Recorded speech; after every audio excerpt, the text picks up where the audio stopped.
Good morning. I'm jslosson, the old math guy down the hall, and I wanted to share with you today a little challenge I accepted from a sixth grader. Normally I teach ninth and 10th graders that are more than a year behind, and I do pre-algebra and algebra, and I get them caught up. Sometimes I do geometry, but I took a little gig doing 6th and 7th grade for 2 months, and one of those little guys said, "Why can't you show us how to do common denominators in a visual way?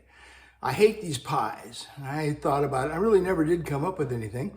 But a couple days ago at 3 in the morning, I woke up and thought, oh, I think I know how to do this. So this lesson is about common denominators, but then it kind of grew, and I was thinking, if I were to go back and teach my ninth graders again, I always have to reteach them fractions. I think I would do it this way. So we'll have the common denominators and then a couple of anchor assignments. And I'm just going to share them with you today and see if they would work for you. So just to be clear, this is just one little assignment and it has a very limited purpose. Help them understand why they need common denominators. We're not even going to get into the computation, but I just made up some little problems. So a half plus a third won't fit with a half and it won't fit with a third, but you know what? I bet it'll fit with a sixth. There we go. The common denominator for a half plus a third is a sixth. Let's try a fifth and 2/3. It won't fit on thirds. It won't fit on fifths, but it will fit on 15ths. By golly, how about that? And so on and so on and so on. A third plus a fourth, that would probably be another sixth problem too.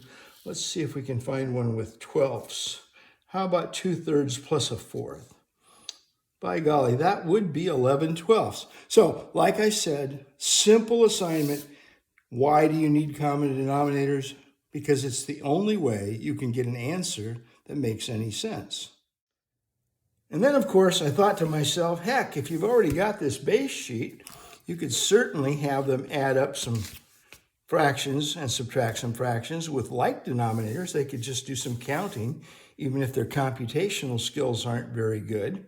So this is assignment A, and this can lead into assignment B, where they have similar denominators, easy to solve, and that could lead into fractions with different denominators.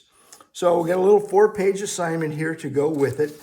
Kind of anxious to get in the classroom again and see if it will work. I'm pretty sure it will. Of course, you'll have some other assignments in between.